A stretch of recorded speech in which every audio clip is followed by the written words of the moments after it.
샬롬, 한 주간 평안하셨습니까? 여러분 잘 지내고 계시죠? 다시 만날 일을 빨리 오기를 기대하겠습니다.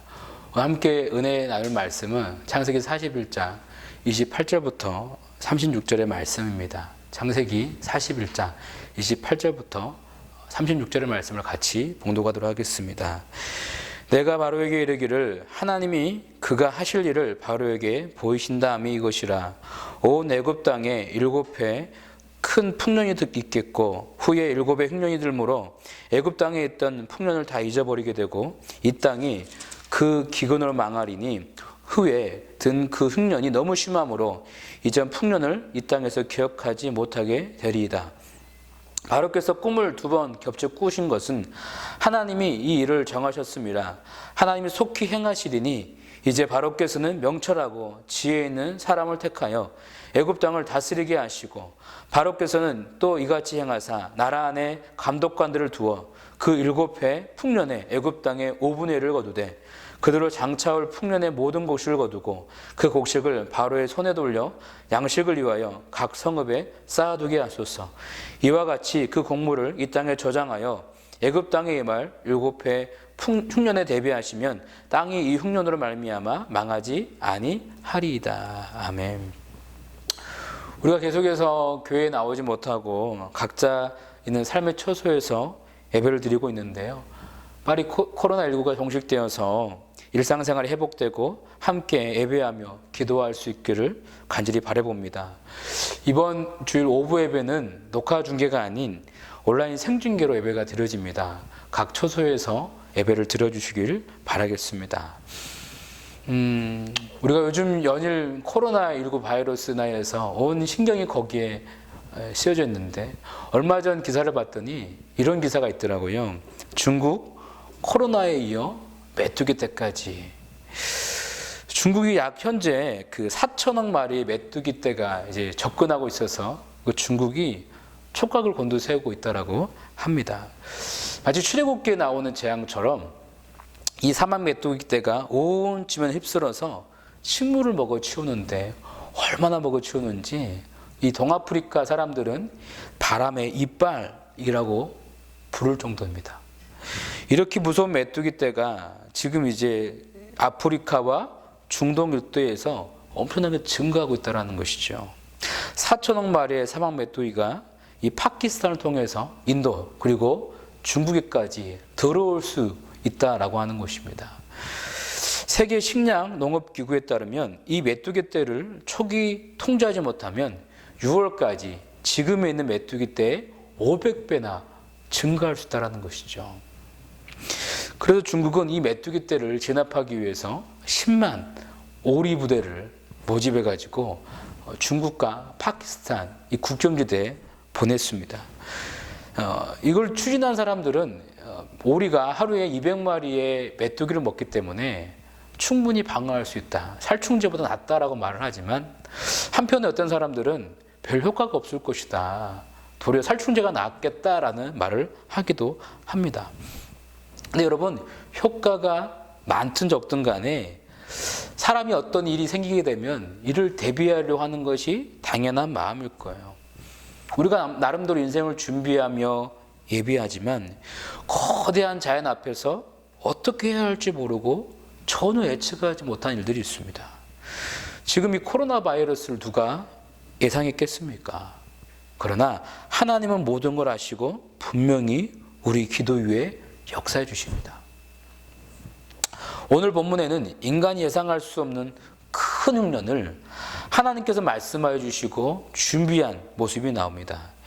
애굽 땅에 7년의 풍년이 있었고 그 뒤에 또 7년의 흉년이 있어서 이를 준비한 애굽은 아무 문제가 없었지만 준비하지 못한 다른 나라에는 기근이 임했습니다.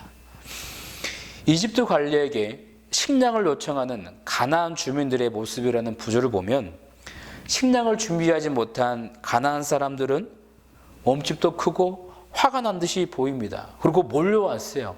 양식을 달라고 합니다. 하지만 맨 앞에 있는 이 이집트 관리는 몸도 작고 왜소해요. 마치 소년처럼 보입니다. 그런데 가나안 사람과 달리 여유롭습니다. 여유롭게 손을 올리면서 돈을 달라라고 하는 모습처럼 보이죠. 사실 7년 풍년은 준비하고 말고가 없어요. 그런데 7년 흉년을 준비하지 못하면 오늘 성경에 나와 있는 것처럼 망할 수밖에 없습니다. 저는 최근의 일을 보면서 우리가 예배를 마음껏 드릴 수 없을 때가 혹시나 있을 수도 있겠다는 생각을 해보았습니다. 매일 교회에서 예배를 드리고 공동체를 이루며 서로 이야기하는 것이 당연했는데 요즘 같은 상황을 보게 되면 우리가 모이고 싶어도 모일 수가 없죠. 함께하고 싶어도 할 수 없이 홀로 예배하며 스스로 자기의 신앙을 점검할 수밖에 없는 영적 흉년의 때가 있을 수 있다는 것이죠. 그러면 우리는 어떻게 그 영적 흉년의 때를 준비할 수 있을까? 요셉의 모습을 통하여서 어떻게 행할지를 함께 나누고자 합니다. 첫 번째는요, 하나님과 동행하라는 것입니다. 우리 같이 선포해 볼래요? 하나님과 동행하라. 41장 전체를 요약해서 말씀을 드리면 애굽의 그 왕이었던 바로가 두 번의 꿈을 꿉니다. 이 두 번의 꿈 역시 같은 의미를 담고 있는데 첫 번째 꿈은 살찐 7마리가 있었고 그 뒤에 흉악하고 파리한 7마리가 올라왔는데 이 뒤에 나온 흉악하고 파리한 소가 살찐 소를 잡아먹었어요. 또 두 번째 꿈에서는 한 줄기에서 충실한 7 이삭이 나왔는데 그 후에 나온 가늘고 마른 7 이삭이 충실한 7 이삭을 먹어버렸습니다. 우리의 생각으로는 당연히 살찐 소가 이 파리한 소를 이길 수 있잖아요. 충실한 이삭이 마른 이삭보다는 더 오래 살 수 있는데 그 꿈에선 반대였습니다. 바로가 생각하기를 보통 꿈이 아니구나. 무언가 큰 의미가 있겠구나 싶어서 애굽 땅에는 모든 점술가와 현인들을 불러 모았습니다.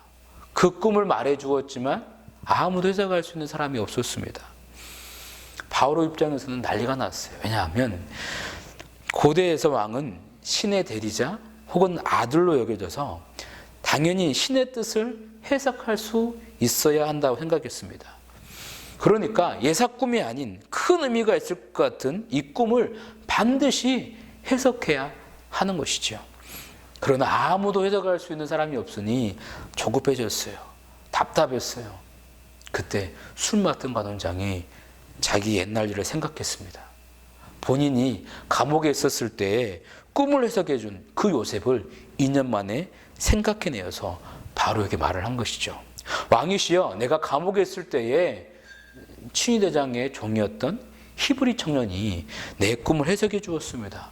그 해석대로 나는 복직이 되어 지자리에 있습니다 라고 말을 했어요. 그러자 바로가 당장 그 요셉을 데려오라고 말을 하지요. 여러분, 술 맡은 관원장은 요셉의 이름조차도 몰라요. 그리고 2년 동안 한 번도 생각하지 않았을 거예요. 그런데 하나님이 때가 되니까 이름도 모르는 그 청년을 기억하게 했고 2년 만에 생각해내어서 바로 앞에 나오게 만든 것이죠. 급하게 수염을 깎고 옷을 입고 나온 요셉이 바로의 꿈을 듣고 그 꿈을 해석해 줍니다. 그 뒤에 바로가 요셉을 향해 뭐라고 말씀하는 줄 아세요? 38절에 말하기를 바로가 그의 신하들에게 이르되 이와 같이 하나님의 영에 감동된 사람을 우리가 어찌 찾을 수 있으리요라고 말을 해요. 여러분, 지금 요셉은 13년째 흉년의 시간을 보내고 있습니다. 아버지 심부름으로 형들에게 갔지만 형들은 그를 웅둥이에 가두고 노여 팔아버렸죠. 친위대장 보디발의 집에서 열심히 일을 했지만 보디발 아내의 유혹을 피해서 뿌리치다가 억울하게 누명을 받고 감옥에 갇히었습니다. 감옥에서 술 맡은 관원장의 꿈을 해석해 주었고 술 맡은 관원장은 감옥에서 나가기만 하면 그를 빼줄 것처럼 약속을 했지만 술 맡은 관원장은 2년 동안 아무 연락이 없었습니다. 심지어 그의 이름조차도 몰랐던 것이죠. 요셉이 13년 동안 이런 흉년의 시간을 지나갈 때에도 그는 하나님의 영에 감동된 사람이었습니다. 우리에게 영적인 흉년이 다가올 때 우리는 하나님의 영에 감동되어서 하나님과 동행하는 사람인지를 돌아봐야 할 것입니다. 13년 동안 흉년의 시간을 지나고 있을 때 그 바로 앞에서 요셉이 했던 첫 번째 말이 16절에 있는데요. 이렇게 말씀합니다.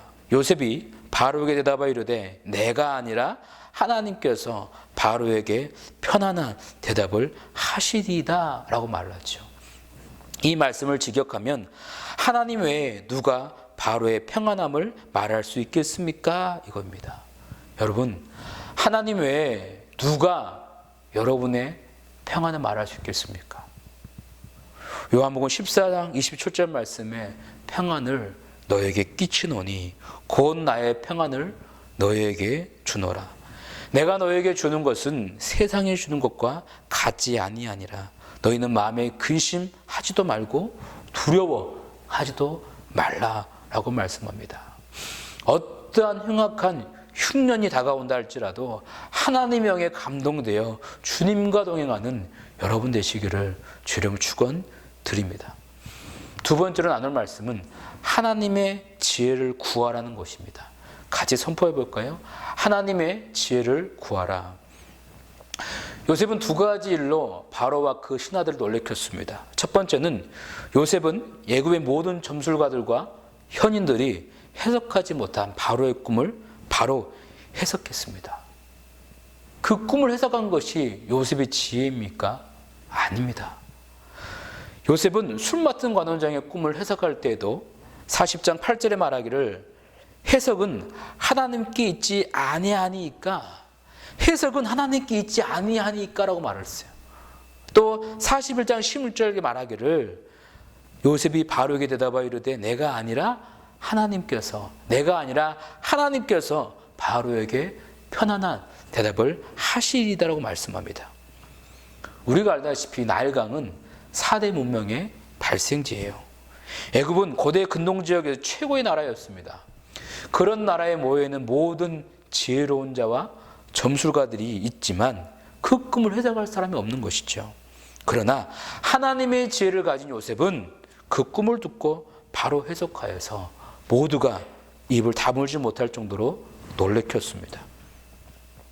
두 번째로 요셉이 그 바로와 신하를 놀래켰던 것은 무엇이냐면 그 꿈을 해석할 뿐 아니라 이를 대비할 아이디어를 생각했다는 것이죠. 요셉은 하나님께서 이 꿈의 내용을 속히 행하실 걸로 알았습니다. 그래서 바로에게 건의하기를 34절, 35절에 이렇게 말을 하지요.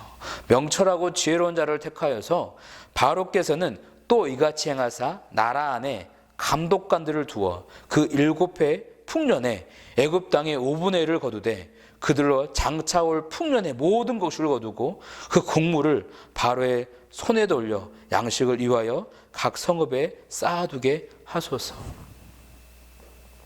당시 토지법에 대해서 정확히 나와 있지 않아서 이 5분의 1을 거두는 게 얼마나 의미가 있는지는 모르겠지만 37절에 바로와 그 신하들이 요셉의 아이디어를 좋게 생각한 걸 보게 되면 훌륭한 계획임을 알 수 있습니다. 아마 당시로서는 생각하지 못하는 참신한 아이디어가 아닌가 생각이 되는데요. 하나님께서 꿈을 해석해 주셨고 그에 대한 대비책까지 주셨어요. 그래서 바로가 39절에 말하기를 하나님이 모든 것을 너에게 보이셨으니 너와 같이 명철하고 지혜로운 자가 없도다라고 요셉을 칭찬해 줍니다. 하나님이 요셉을 붙들어 주셔서 지혜를 주지 않았다면 어떻게 그가 흉년을 준비할 수 있었을까요? 하나님이 요셉에게 지혜를 주지 않았다면 그가 어떻게 그런 아이디어를 낼 수 있었을까요? 요셉이 하나님이 주신 지혜로 그 어려움을 준비하는 것처럼 우리 역시 우리의 미래를 준비할 수 있도록 하나님께 지혜를 달라고 기도해야 할 것입니다. 우리는 미래, 아니 한 치 앞도 알 수 없습니다. 그러나 하나님은 아시고 사람을 통해 역사하십니다. 그러므로 우리는 하나님의 지혜를 구하여 영적 흉년을 예비해야 할 것입니다. 야고보서 1장 5절 말씀에 너희 중에 누구든지 지혜가 부족하거든 모든 사람에게 후히 주시고 꾸짖지 아니하시는 하나님께 구하라 그리하면 주시리라고 말씀합니다. 그러므로 여러분 하나님의 지혜를 구하십시오. 그리고 말씀을 보며 기도함으로 혹여나 다가올 영적 흉년을 예비하시기 바랍니다. 세 번째로 말씀드리고 싶은 것은 깨달은 바를 행하라는 것입니다. 우리 함께 읽어보실래요? 깨달은 바를 행하라. 요셉보다 지혜로운 자가 없음을 알고 바로는 요셉을 애굽의 총리로 세웁니다. 자기의 인장반지를 빼내어서 요셉에게 끼워주고 또 세마포 옷을 입고 금사슬을 목에 걸어주고 자신의 버금수레에 요셉을 태워서 총리로 세워주죠. 죄수의 옷을 입고 있다가 겨우 바로를 만날 그 체면치를 할 옷으로 갈아입었던 요셉이 이제는 온 애굽을 다스릴 수 있는 총리의 옷을 입게 된 것입니다. 엄청난 신분상승을 이루었으며 이제는 이 요셉이 말한 대로 많은 사람이 복종할 수밖에 없습니다. 사람들은 요셉이 이렇게 신분상승한 것을 부러워하며 요셉처럼 되는 것을 기도하죠. 근데 저는 그것보다도 요셉의 그 모습에 집중하고 싶습니다. 요셉은 하나님이 꿈을 주시고 그것을 해석한 것에 그친 것이 아니라 하나님의 말씀대로 그것을 삶 가운데 실천했습니다. 46절을 보게 되면 요셉이 애굽왕 바로 앞에 설 때 30세라 그가 바로 앞을 떠나 애굽 온 땅을 순찰하니라. 그는 하나님이 주신 깨달음과 대비책을 그냥 마음속으로만 갖고 있거나 말로만 지시하지 않았습니다. 그는 애굽 2인자인 총리였지만 애굽 온 땅을 순찰하고 곡식을 거두어 각 지역 성읍에 곡식을 쌓아두게 했던 것이죠. 카이로에서 남쪽으로 128km 떨어진 파위움이라는 지역이 있습니다. 거대한 이 오아시스로 인하여서 오렌지, 만다린 귤, 또 복숭아, 올리브, 석류, 포도나무 같이 많은 과실들이 자라고 있어서 이집트의 베니스라고 불리는 지역입니다. 이곳의 특징은 해수면보다 낮은 분지 같은 그런 특징이에요. 그래서 총 334km가 넘어가는 수로를 만들어서 한낱 평범해 보이는 사막지대를 낙원지역으로 바꿔놓은 것입니다. 나일강에서 그 물을 끌어온 것이죠. 그런데 바로 이것을 이집트 농민들은 무엇이라 부르냐면 바르 유셉, 즉 요셉의 은하라고 부르며 아랍 전설에 등장하는 그 바로의 총리, 성경에 나온 요셉이 그 은하를 설계했다라고 말을 합니다. 이처럼 요셉은 하나님께서 주신 그 지혜와 깨달음을 그냥 두지 않고 이를 실천함으로 애굽 땅은 흉년을 이겨낼 수 있었습니다. 우리도 마찬가지로 지금부터라도 내 영혼이 무엇이 필요한지 고민하며 깨달음고 그 깨달은 바를 삶 가운데 행하는 사람이 되어야 할 것입니다. 우리는 하나님이 주신 영적 깨달음을 얻은 후에 그저 그 자리에 머무를 때가 있습니다. 삶이 불안하고 우울할 때 찬양하면 좋겠다. 기도 제목이 있고 주님과 대화가 부족하니 기도해야 되겠다. 어떻게든 예배 자리를 내가 지켜야 되겠다. 내 영혼이 단단해져야 되겠다라고 생각을 하지만 그렇지 못할 때가 많이 있습니다. 내가 세상의 물질이나 욕심이 아니라 주님만을 바라봐야겠다고 깨닫지만 거기에 머무를 때가 있다는 것이죠. 지금 내 영혼을 위해서 깨닫는 것이 있다 한다면 여러분 삶 가운데 행하시기 바랍니다. 비록 그 시작이 늦고 작게 느껴질지라도 깨닫고 변화하는 행동 하나하나가 나중에는 힘이 큰 모습으로 나타날 것입니다. 요셉 또한 7년 동안 매년 5분의 1씩 곡식을 저장하게 했습니다. 이것이 처음에는 얼마나 많은 사람을 구할까 싶었겠지요. 너무나 작은 양이었을 거예요. 그러나 그 작은 양이 1년, 2년, 3년, 7년째 쌓이게 되니 어마어마한 양이 되었습니다. 그 모든 양식이 훗날 바로의 예산이 되었는데 48, 49절에 뭐라고 말씀하냐면 얼마나 많은지 쌓아둔 곡식이 바다 모래같이 힘이 많아 세기를 그쳤으니 그 수가 한이 없음이었더라고 말씀합니다.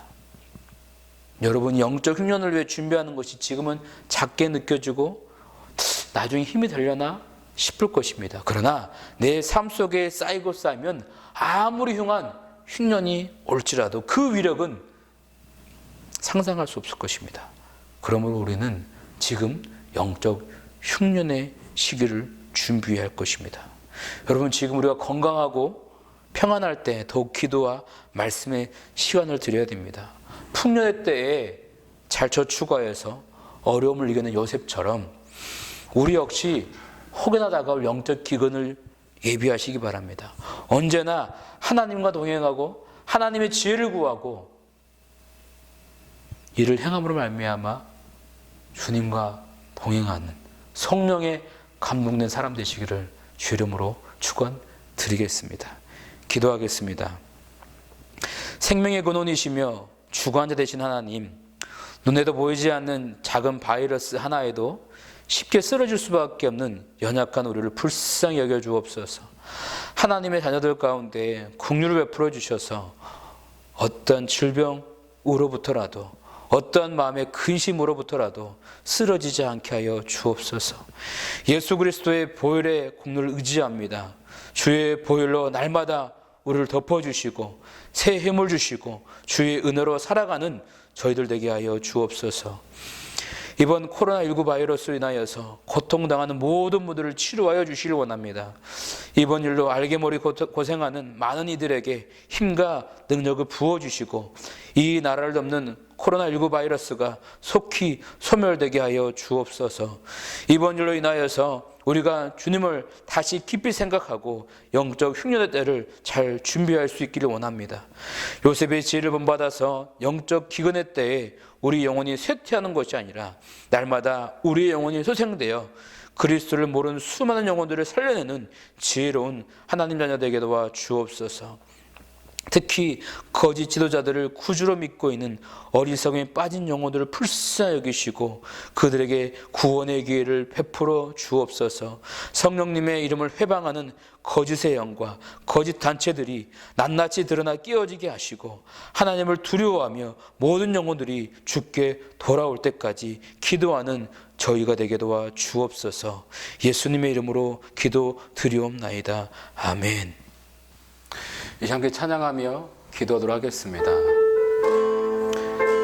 내게 허락하신 시련을 통해 이렇게 찬양하겠습니다. 내게 허락하신 시련을 통해 나의 믿음 더욱 강하게 자라나고 험한 산과 골짜기 지나는 동안 주께 더 가까이 나를 이끄시네. 내가 겪는 시험이 어렵고 힘겨워도 내 주님보다 크지 않네. 내 앞에 바다가 갈라지지 않으며 주가 나로 바다 위 걷게 하리. 나는 믿네. 주의 능력으로 내 삶 새롭게 되리. 나는 믿네. 주의 능력으로 담대히 나가리라. 주와 함께 싸워 승리하리라. 날마다 믿음으로 나 살아가리. 나는 믿네. 주의 능력으로 내 삶 새롭게 되리. 나는 믿네. 주의 능력으로 담대히 나가리라. 주와 함께 싸워 승리하리라. 날마다 믿음으로 나 살아가리. 나는 믿네. 나는 믿네. 주의 능력으로 담대히 나가리라. 나는 믿네. 주의 능력으로 담대히 나가리라. 주와 함께 싸워 승리하리라. 날마다 믿음으로 나 살아가리. 이제 기도하실 때 코로나19 바이러스가 사라지고 고통받지 않도록 모든 이단이 사라지고 그들이 온전한 믿음 갖도록 성령에 감동된 사람이 되어서 영적 흉년에 예비하도록 주여 함께 기도하겠습니다. 주여 주여 주여. 아버지 감사합니다. 붙들어 주시고 인도하시고 주와 함께 되게 도와주시고 함께 도와잡아 주옵소서. 당을 충만한 거를 잡아 주옵소서. 주여 감사합니다. 우리를 붙들어 주시고 인도하시고 주와 함께 되게 도와주시고 놀랍게 나아갈 수 있도록 허락하여 주옵소서. 우리 모두 기도 제목과 역사하여 주시옵시고 응답하여 주시사 함께 하시고 인도하시고 주관하여 주시옵소서.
시간 우리 연약한 부위와 중보하는 분의 아픈 자리에 손을 얹고 기도하겠습니다.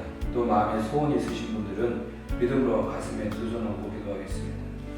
우리를 지키시고 치료하신 하나님 아버지, 우리 모든 질병과 약한 일 치료하여 주옵소서.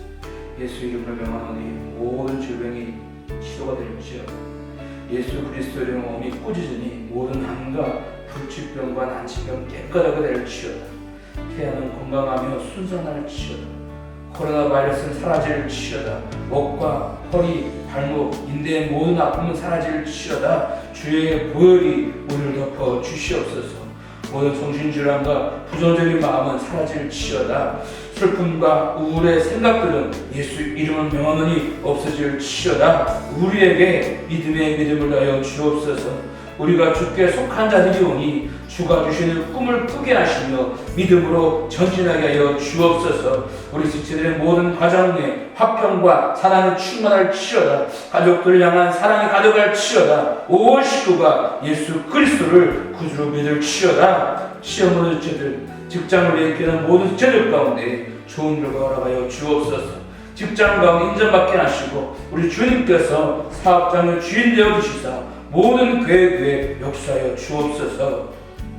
주님 이 시간에 주께 드리는 모든 물질 가운데 축복하여 주셔서 아니 이 물질로 인하여서 매일매일 승리있게 되게 도와주시고 일평생에 어림없게 허락하여 주옵소서. 물질 주신 주님께 감사하는 저희가 되게 허락하여 주옵소서.